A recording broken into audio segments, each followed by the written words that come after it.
السلام علیکم۔ اللہ کی محبت کے علاوہ دنیا کی ہر محبت دکھ دیتی ہے۔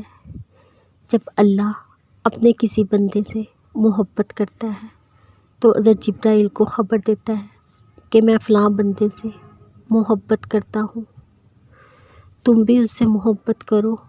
چنانچہ جبرائیل اس بندے سے محبت کرنے لگتے ہیں اور آسمانوں میں بتا دیتے ہیں اللہ فلاں بندے سے محبت کرتے ہیں، تم بھی اس سے محبت کرو۔ چنانچہ وہ انسان آسمان والوں کا محبوب بن جاتا ہے۔ پھر یہ محبت زمین میں اتار دی جاتی ہے۔ کوئی چیز اتنی شفاف نہیں جتنا شفاف وہ دل ہے جس میں اللہ کی محبت ہے۔ اگر تم اللہ کے ہاں اپنی حیثیت جاننا چاہتے ہو تو یہ دیکھو اس نے تمہیں کس کام میں لگا رکھا ہے۔ نیت کتنی بھی اچھی ہو، دنیا تم کو تمہارے دکھاوے سے جانتی ہے، اور دکھاوا کتنا اچھا ہو، اللہ تم کو تمہاری نیت سے جانتا ہے۔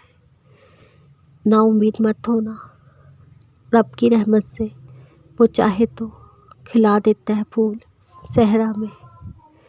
شکر ادا کرنے کی وجہ نہیں ڈھونڈنی چاہیے بلکہ عادت ڈالنی چاہیے، کیونکہ شکر گزار لوگوں سے اللہ بڑی محبت کرتا ہے۔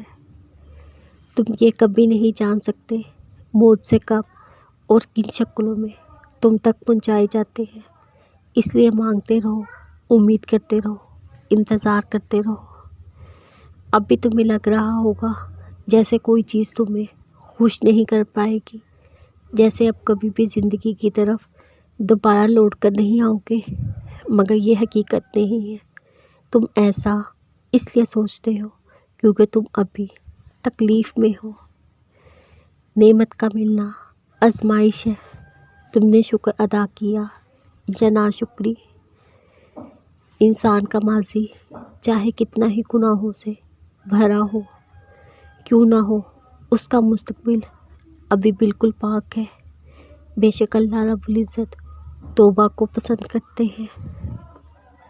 جب تم سکون کی کمی محسوس کرو تو توبہ کرو، کیونکہ انسان کے گناہ اسے بے چین رکھتے ہیں۔ ہو سکتا ہے جو تم مانگ رہے ہو وہی تمہیں ملنے والا ہو۔ تم دیکھنا تمہارے صبر سے ایک دن مجھ سے وجود میں آئیں گے، اور ضرور آئیں گے انشاءاللہ۔